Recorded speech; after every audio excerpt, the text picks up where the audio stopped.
আসসালামু আলাইকুম সুপ্রিয় শিক্ষার্থীবৃন্দ, বনশ্রী ন্যাশনাল আইডিয়াল স্কুল কর্তৃক আয়োজিত বিএনআইএস হোম স্কুলের পক্ষ থেকে তোমাদের সবাইকে স্বাগত জানাচ্ছি।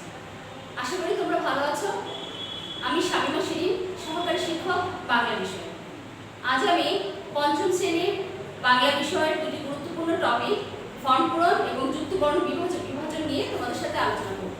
এবং আমরা যে আলোচনা করছি, যে দুটো টপিক নিয়ে আলোচনা করছি, বার্ষিকের সিলেবাস অনুযায়ী সেই টপিক দুটো আলোচনা করছি। আসলে আমরা বোর্ডে যাচ্ছি।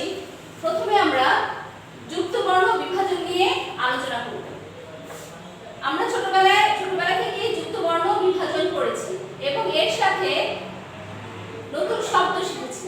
কিন্তু আমাদের এবার যেহেতু পঞ্চম শ্রেণী, চতুর্থ এবং পঞ্চম শ্রেণীতে আমরা যেটা করি, যুক্তবর্ণ বিভাজন করে নতুন যে শব্দটি হয় সেই শব্দ দিয়ে আমরা নতুন বাক্য তৈরি করি। যেমন দেখো, এখানে আছে ট এর নিচে ছোট্ট একটি চিহ্ন, কি এটা হবে ট যোগ ট, বিশ্লেষণ করলে হবে ট যোগ ট। এর বাক্যটি হবে আগামীকাল আমি চট্টগ্রামে যাচ্ছি। অনেক ক্ষেত্রে তোমরা শব্দ বসিয়েও বাক্যটি লিখতে পারো। তোমরা যদি শব্দ বসিয়ে বাক্য লিখো তাতেও কোনো সমস্যা হবে না। যেমন ট যোগ ট, আগামীকাল আমি চট্টগ্রামে যাচ্ছি। দ্বিতীয়টি দেখো, দ্বিতীয় যুক্তবর্ণ হচ্ছে ট এর নিচে এরকম একটি চিহ্ন। এটি কি? এটি হচ্ছে রফলা চিহ্ন। যেমন বিশ্লেষণ করলে আসে ট যোগ রফলা। দেখো রফলা চিহ্ন এরকম, আমাদের রফলা চিহ্নটি দেখিয়ে দিতে হবে। তাহলে ট রফলা দিয়ে নতুন শব্দ হচ্ছে ট্রাফিক। আমরা বাক্য গঠন করছি, ট্রাফিক নিয়ম মেনে রাস্তায় গাড়ি চালানো উচিত। ট্রাফিক নিয়ম মেনে রাস্তায় গাড়ি চালানো উচিত। তারপর দেখো তালব্যস্য নিচে, এটা কিসের মতো চিহ্ন? এটা হচ্ছে ম। তালব্যস্যর সাথে ম যুক্ত করে এই সম হয়। এটা দিয়ে নতুন শব্দ হচ্ছে মহাশ্মশান। আমি বাক্যটি লিখতে পারি, আমি মহাশ্মশান মহাকাব্যটি পড়েছি। আমি মহাশ্মশান মহাকাব্যটি পড়েছি। এখন দেখো, অনেকে এটা মূর্ধন্য মনে করে। এটাকে আমরা কি বলবো? এটা আসলে মূর্ধন্য নয়, এটা ইয়। ইয়র সাথে চ যুক্ত হয়ে এরকম দেখাচ্ছে। তাহলে এটা দিয়ে হবে ইয় চ যোগ করলে যে শব্দটি আসে সেটা হচ্ছে চঞ্চল। মাইশা খুবই চঞ্চল স্বভাবের মেয়ে। মাইশা খুবই চঞ্চল স্বভাবের মেয়ে। এরপর দেখো, এটা ক্ষীয়। ক্ষীয়কে বিশ্লেষণ করলে কি পাওয়া যায়? ক্ষীয়কে বিশ্লেষণ করলে ক এবং মূর্ধন্য স পাওয়া যায়। এখানে দেখো ক এবং স বিশ্লেষণ করে আমরা পাচ্ছি ক্ষীয়, এবং এটা দিয়ে হয় শিক্ষা। তাহলে বাক্যটি হচ্ছে শিক্ষাই জাতির মেরুদণ্ড।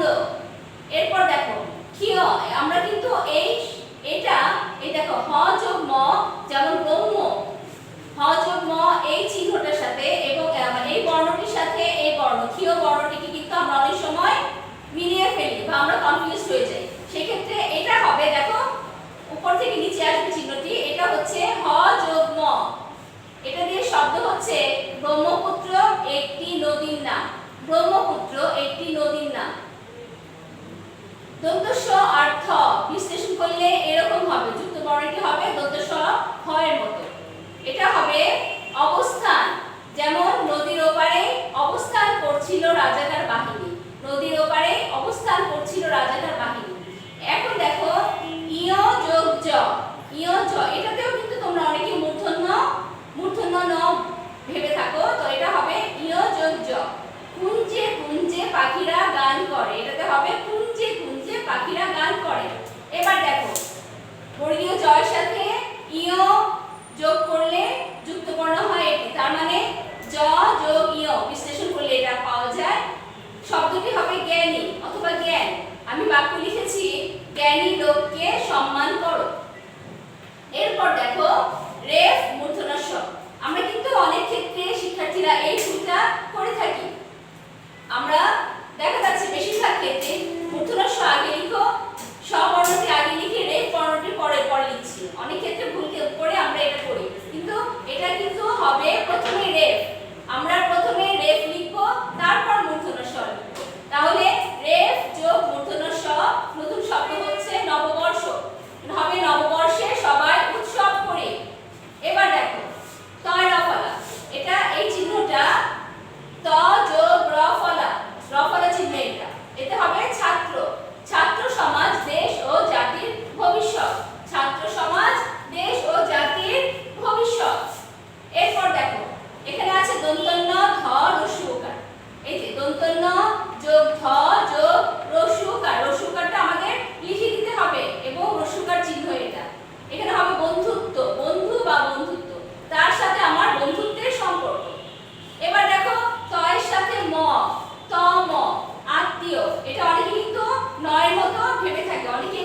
ল এর মতো মনে পড়ে, কিন্তু এটা হবে ত এর সাথে ম, ত যোগ ম।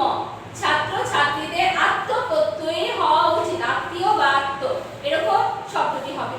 এবার দেখো দন্ত স এর নিচে ব, দন্ত স যোগ ব যোগ করে হবে স্বাদ বা বিস্বাদ। এখানে বাক্যটি এনেছি আমরা, লবণ ছাড়া সকল রান্নায় বিস্বাদ লাগে, লবণ ছাড়া সকল রান্নায় বিস্বাদ লাগে। এখন দেখো ক্ষীয়র সাথে আমরা কি যোগ করেছি, ক্ষীয়র সাথে ম যুক্ত করেছি। তাহলে ক্ষীয় আমরা বিশ্লেষণ করে পেয়েছি ক যোগ স এর সাথে ম, তাহলে এটা কি হবে, লক্ষ্মী লিখতে আমরা এটা ব্যবহার করি। তাহলে ক যোগ স যোগ ম, এটা হবে লক্ষ্মী। বাক্যটি হবে আমার মেয়েটি খুব লক্ষ্মী। এবার দেখো ক এর সাথে এই চিহ্নটি, এটা দন্ত স, ক যোগ স হবে কক্সবাজার সমুদ্র দেখে আমি মুগ্ধ হয়েছি, কক্সবাজার সমুদ্র দেখে আমি মুগ্ধ হয়েছি। সব শেষ যে যুক্ত বর্ণ সেটি দেখো হয়ের সাথে দন্তন্য যুক্ত হয়েছে, হয়ের সাথে দন্তন্য যুক্ত হয়েছে আহ্নিক, আহ্নিক গতির ফলে দিনরাত পরিবর্তন হয়। আশা করছি যুক্ত বর্ণ বিভাজন এবং এই যুক্ত বর্ণ বিভাজনের ফলে যে শব্দ গঠিত হয়েছে সেই শব্দ দিয়ে বাক্য গঠন, এটা আমরা খুব ভালো মতো বুঝতে পেরেছি। আমরা বাসায় বেশি বেশি চর্চা করব, তাহলে আমাদের যুক্ত বর্ণ নিয়ে কোনো সমস্যা হবে না। এবার আমরা দ্বিতীয় টপিক নিয়ে আলোচনা করব। দ্বিতীয় টপিক হচ্ছে ফর্ম পূরণ। ফর্ম পূরণ এটি অনেক গুরুত্বপূর্ণ একটি টপিক, যদিও এটি অনেক সহজ, কিন্তু তারপরে আমরা শিক্ষার্থীরা অনেক ক্ষেত্রে এটা ভুল করি। আমি তোমাদের দেখাচ্ছি কিভাবে করতে হবে।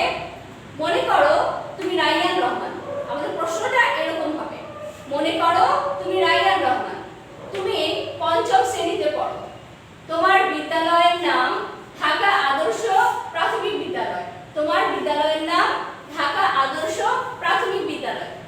তোমার এলাকায় প্রাথমিক বিদ্যালয়ের শিক্ষার্থীদের নিয়ে বার্ষিক ক্রীড়া ও সাংস্কৃতিক প্রতিযোগিতার আয়োজন করা হয়েছে, বার্ষিক ক্রীড়া ও সাংস্কৃতিক প্রতিযোগিতার আয়োজন করা হয়েছে। তুমি তাতে অংশগ্রহণ করতে চাও। প্রতিযোগিতায় অংশগ্রহণের জন্য নিচের ফর্মটি পূরণ করো। পরীক্ষায় কিন্তু আমাদের এইরকম ফর্মটি থাকবে, পরীক্ষায় আমাদের এরকম ভাবে থাকবে, আমরা এটা উত্তর লিখব। তাহলে আন্তঃপ্রাথমিক বিদ্যালয় ক্রীড়া ও সাংস্কৃতিক প্রতিযোগিতার ফর্ম। শিক্ষার্থীর নাম কি লিখবে? এখানে যেহেতু রাইয়ান রহমান দেওয়া আছে, অর্থাৎ প্রশ্নে যে নামটা থাকবে আমরা এই নামটি এখানে ব্যবহার করব। দেখো আমি লিখলাম রাইয়ান রহমান, এই নামটি কিন্তু এরকম যাবে, ঠিক আছে, রাইয়ান রহমান। এখন বিদ্যালয়ের নাম কি দেওয়া আছে? বিদ্যালয়ের নাম দেওয়া আছে ঢাকা আদর্শ প্রাথমিক বিদ্যালয়। তুমি যদি তুমি যে বিদ্যালয়ে পড়ো সেই নামটি দাও তাহলে কিন্তু হবে না। তার মানে প্রশ্নে যে নাম থাকবে, প্রশ্নে যা থাকবে, যে তথ্যটি দেওয়া থাকবে তোমাদের সেটা লিখতে হবে। তাহলে আমরা লিখব ঢাকা আদর্শ প্রাথমিক বিদ্যালয়, ঢাকা আদর্শ প্রাথমিক বিদ্যালয়। তারপর দেখো একটা শ্রেণী কি দেওয়া আছে? শ্রেণী দেওয়া আছে তুমি পঞ্চম শ্রেণীতে পড়ো, তাহলে এখানে আমি পঞ্চম লিখব, পঞ্চম শ্রেণীতে পড়ি। এখানে যেহেতু কোনো রোল নাম্বার দেওয়া নেই, সেক্ষেত্রে তুমি তোমার ইচ্ছা মতো, তোমার মনে করো তোমার ক্লাসের রোল নাম্বার 3, সেক্ষেত্রে তুমি 3 দিলে। এখন যেসব প্রতিযোগিতায় তুমি অংশগ্রহণ করতে চাও, মনে করো তুমি আবৃত্তিতে অংশগ্রহণ করতে চাও, আবৃত্তি দিবে, তারপর দিবে হস্তাক্ষর প্রতিযোগিতা,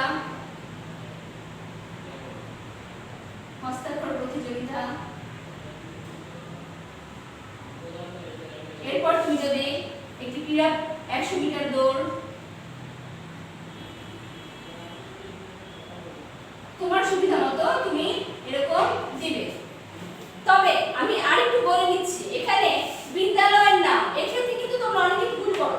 বিদ্যালয়ের নাম আছে ঢাকা আদর্শ প্রাথমিক বিদ্যালয়, তোমরা অনেকে কি করো আন্তঃপ্রাথমিক বিদ্যালয়, এটা ভুল করে আমি দেখেছি এর আগেও অনেক খাতায় এরকম তথ্য আছে আন্তঃপ্রাথমিক বিদ্যালয়। আন্তঃপ্রাথমিক বিদ্যালয় মানে তোমার এলাকায় অনেকগুলো প্রাথমিক বিদ্যালয় নিয়ে যা অনুষ্ঠিত হচ্ছে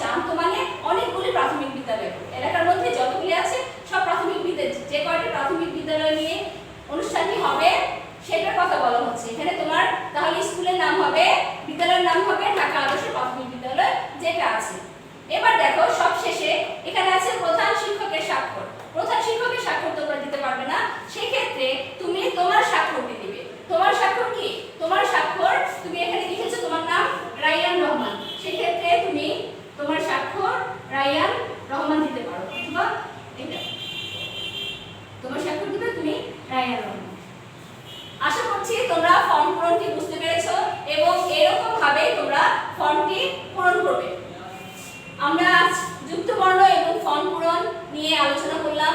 তোমরা খুব বাসায় ভালো মতো অনুশীলন করবে এবং যেহেতু তোমাদের পঞ্চম শ্রেণীর আগামীতে পরীক্ষা আছে হবে পিএসসি পরীক্ষা, তোমরা সেই ক্ষেত্রে খুব ভালো রেজাল্ট করবে, ভালো ফলাফল করবে। এবার আমি তোমাদের বাড়ির কাজ দিব। বাড়ির কাজ স্কুলে ব্যবহার করো যে বাড়ির কাজের খাতাটি, সেই বাড়ির কাজের খাতায় তোমরা বাড়ির কাজ করবে এবং রবিবার দিন যার যার বিদ্যালয়ে জমা দেবে। বাড়ির কাজ হচ্ছে যুক্ত বর্ণ বিভাজন করে বাক্যে ব্যবহার করো। দেখো এই 8টি বাড়ির কাজ তোমাদের দিলাম, 8টি যুক্ত বর্ণ বিভাজন করে তোমাদের বাক্যে ব্যবহার করতে হবে। সম, বদ, আমি এটা বলছি না, তোমরা নিজেরা বের করবে। আজ এই পর্যন্তই। আশা করছি তোমরা আজকের ক্লাসটি ভালো মতো বুঝতে পেরেছো।